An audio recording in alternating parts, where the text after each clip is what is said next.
Hello guys, so in this video we are going to do this question. So the question is smallest range covering elements from K lists. So I already did this question just now, and so to save time on camera, so I will just remove this code for now. Oh, yeah. So I will just remove this for now, and let's focus on the question and understanding how it can be done, and then we will walk through the code. So what is given in the question is that you have k lists of sorted integers in non-decreasing order. So we have k sorted lists. Find the smallest range that includes at least one number from each of the k lists. We define the range AB is smaller than range CD if B minus A is less than D minus C. So if the size of the range is smaller than the previous range, then it's okay. Or else if the size is equal but the index, the covering, like this A is smaller than C, then also it is smaller. Okay, so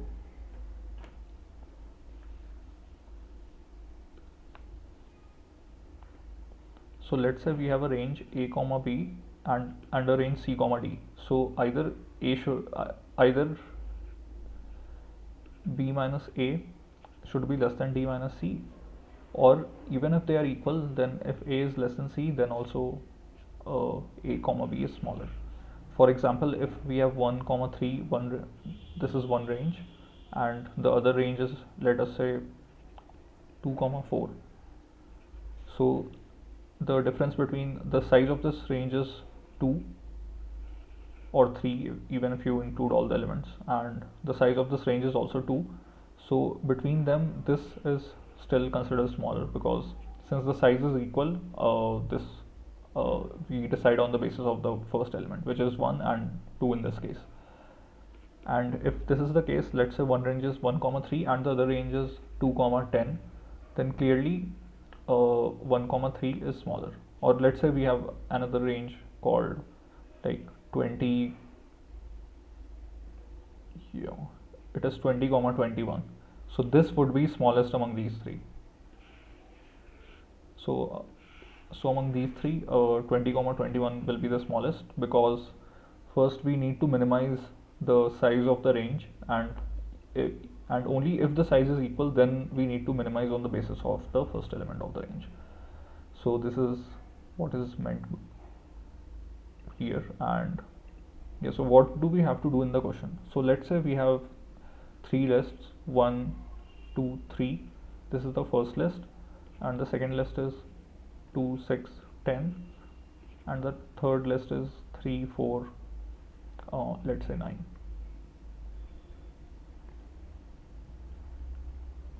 So these are the three lists, and we need to find the smallest range. So what will that be?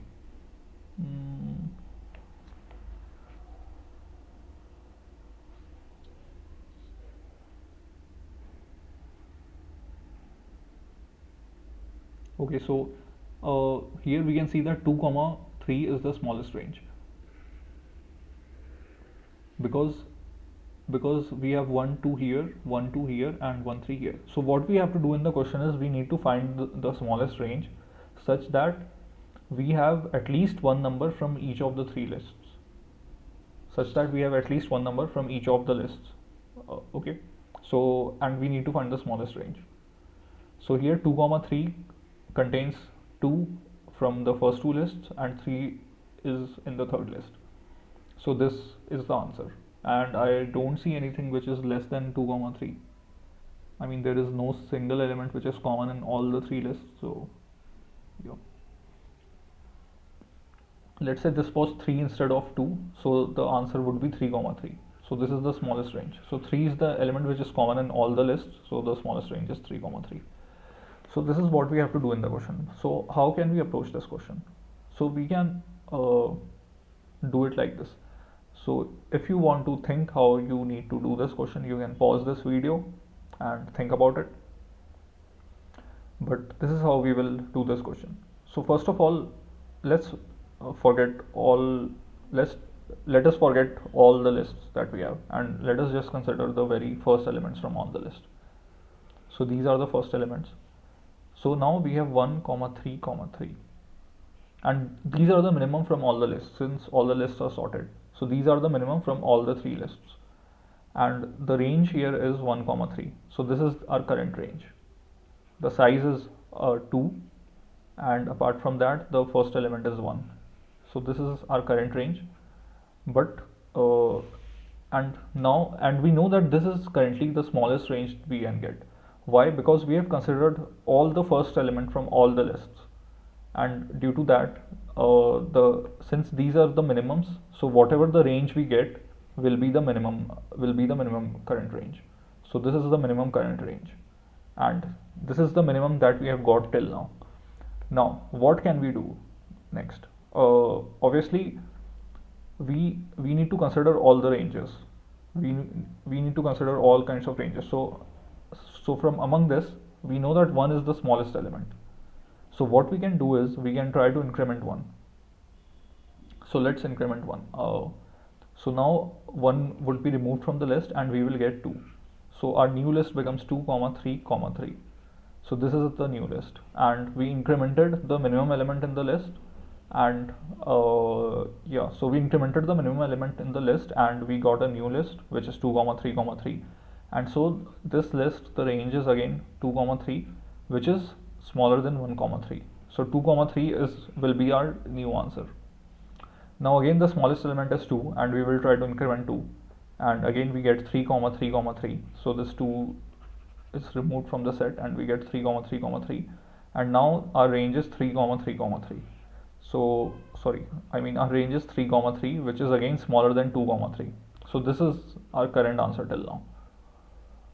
Now what happens is that we will again pick the smallest element, which is, let us say, we can pick any 3. Let us say we pick this 3 this time, and we try to increment it.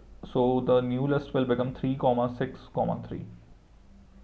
Again the minimum is 3 and the maximum is 6, and out of these two, so the minimum is 3 and maximum is 6. So 3 comma 6 is our range, and clearly this is not smaller than this. So this is the smallest that we can get. And now again we will pick the smallest element. Let's say we pick up this 3, and this is the first 3, and now we try to jump again. Now we see that this list has ended.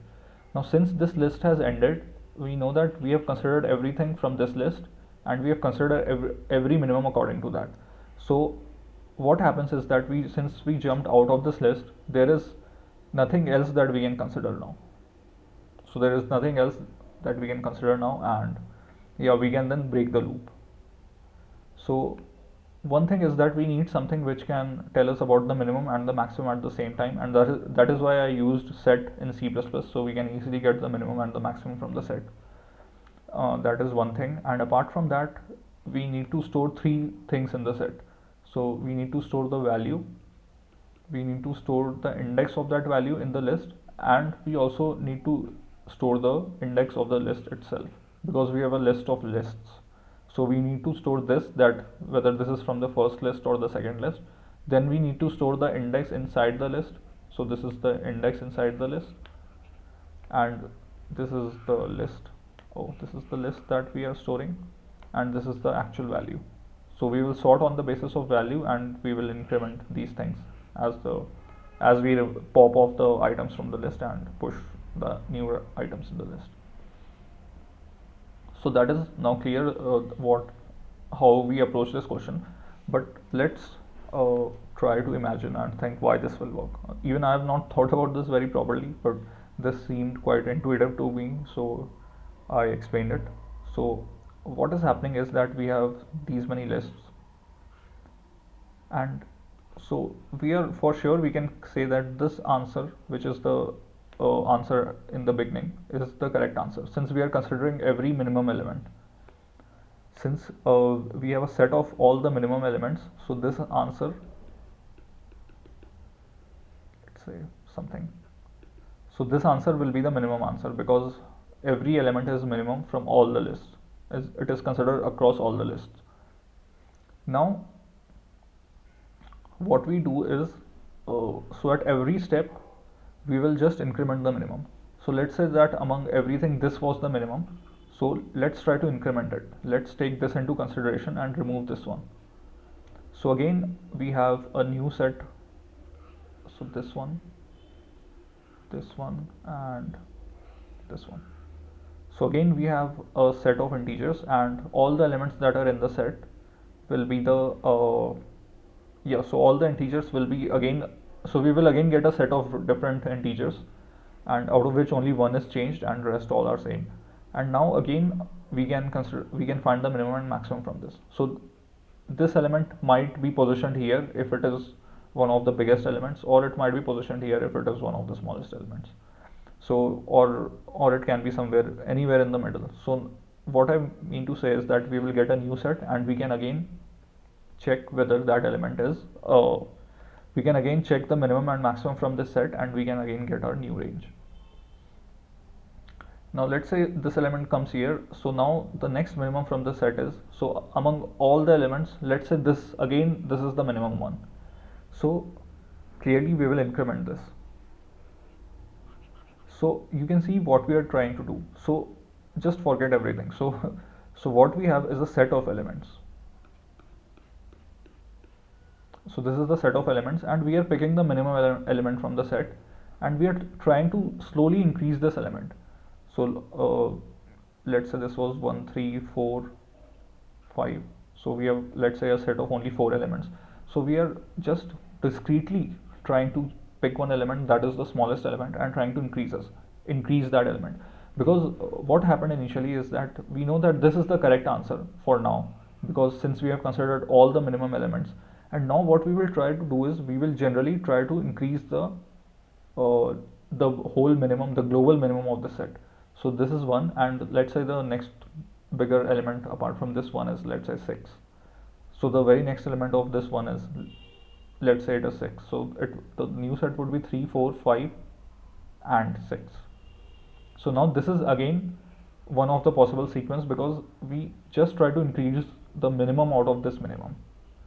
So we try to increase the minimum element out of all the minimum elements. So yeah, so step by step we are just trying to increase the minimum, and we are trying to find the answers. So out of that, yeah, so so this works. So now let's look at the code. So just think that all the time you're just picking the minimum out of this set, and you're trying to increase the minimum, and you get a new set, and that set is composed of all the minimums, and you try to find the range of that set. So yeah, this is the code that I wrote. And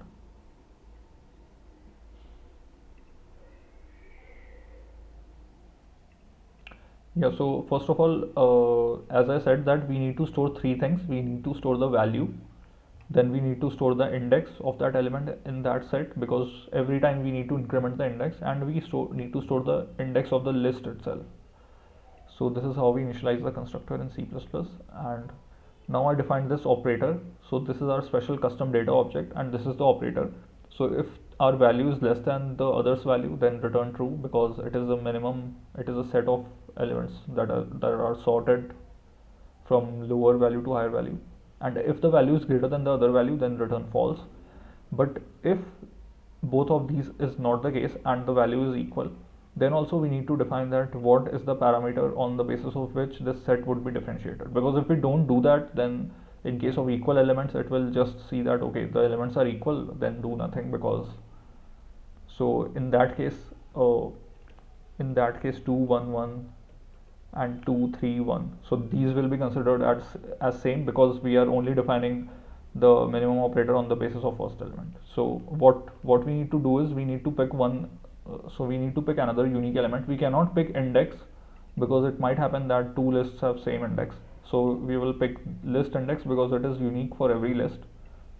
So we will then differentiate on the basis of list index. So this is not needed. I can even do this, because my main concern is value. So this is not needed for now. Like we can do anything. It can be less than or greater than. It doesn't matter. Now this is the main function. So we defined a set of the data elements, our custom data object, and we need to return the answer. So initially the answer is -1 because initially we don't have any answer. Then for all the elements, then for all the lists of lists, what we did is that we picked the element and we picked the very first element, the very first index, that is 0 in that list, and the index of the list itself. So we picked those three things and put it into the set. Now answer 0 would be set begin, that is, we consider the very first element of the set, and we consider the last element of the set. So we consider the minimum of the set and the maximum of the set. So the minimum value would be answer 0 and the maximum value would be answer 1, and we just check that answer 1 is less than. So I don't think this is needed initially because we already know that this is the minimum thing and this is the maximum thing, but this will be needed later, so we will see. So now we run a infinite loop. So I will pick the first element, and I don't think this is still needed in the beginning because we are doing it here also. So yeah, so we are picking the first value of the set and the last value of the set, and again this is not needed because we know that one is minimum, temp a is minimum because we are picking the minimum value, and then we are picking the maximum value.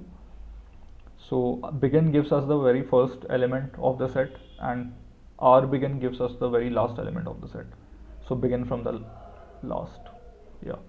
So now we know that temp a is smaller than temp b already. So temp b minus temp a, if it is less than answer 1 minus answer 0, then we will set answer 0 as temp a and answer 1 as temp b, and if if it is equal to answer 1 minus answer 0, then we will see that if temp a is less than answer 0, then also we will set answer 0 as temp a and answer 1 as temp b.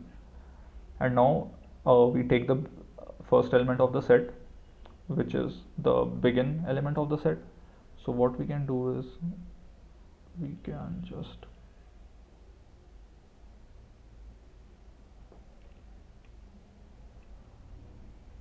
I can just cut this and paste this here. So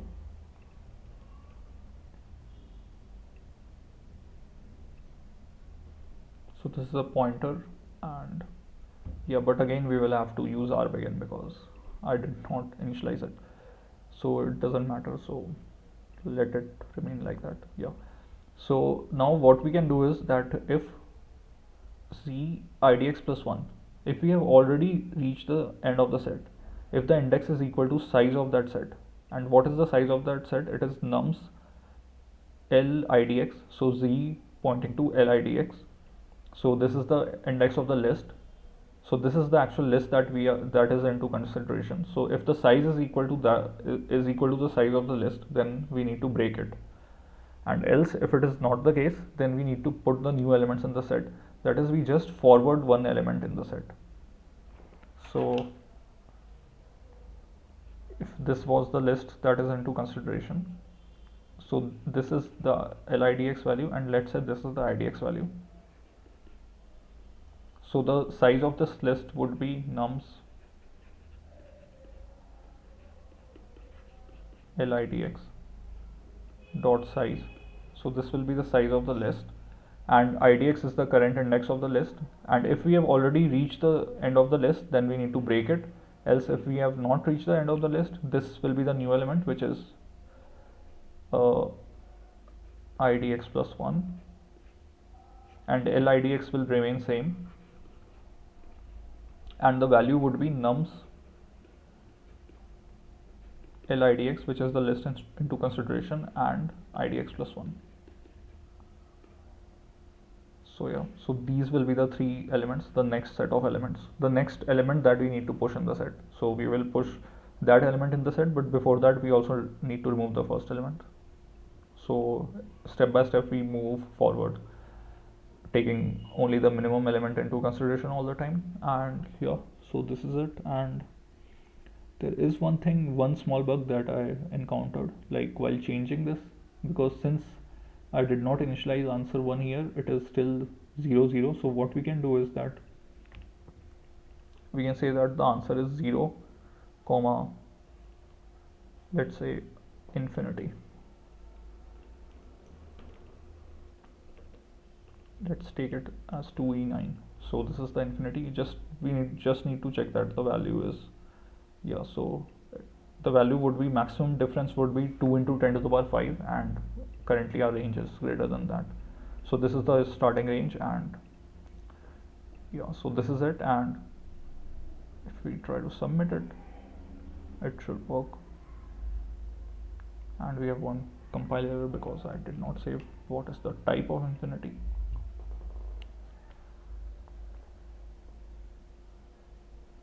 So yeah, this works, and this is how we will tackle this question.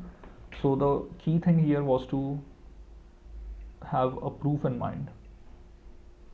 We just needed to have a small small, yeah, so we just needed to have a small thing like a proof in mind. Let's say these are the lists. Since we have considered only the very first element of all the three lists, so this is the minimum. So the answer currently is the correct answer because we have considered all the minimum answers. It is not important that these elements are themselves sorted. It might happen that this is the smallest one, let's say A, this is B, and this is C, and these are the sorted elements A, B, C. So it might happen like this. So then we pick the smallest element, which is A, and we try to advance it and remove this element. So this is the new element that is inserted into the set. Let's call it D, and D can have any position. Let's say it is still less than these. So now considering, so basically, so if you think about it, what we are doing is, let us say just that we have only two lists, and let us say that these are the elements A, B, C, D, E, F.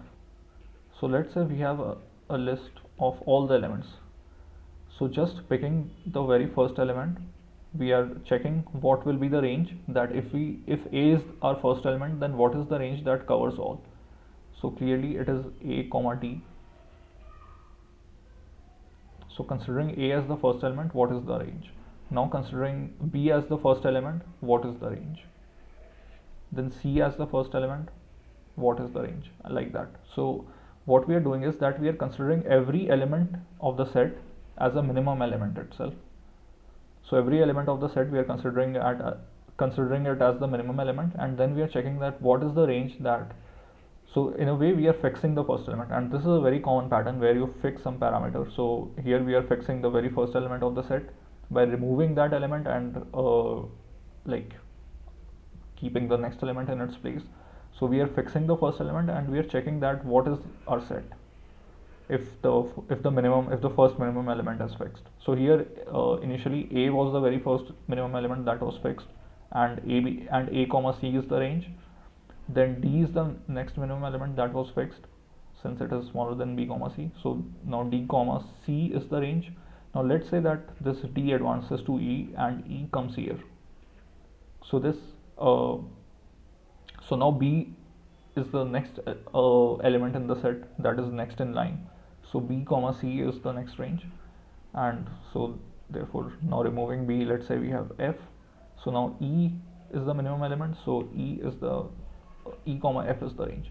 So you can see what is the order we traversed: A comma D comma B comma E, which is actually the sorted order of all these elements combined together. So we are considering and fixing the very first element, and then we are checking that what is the minimum range which covers all.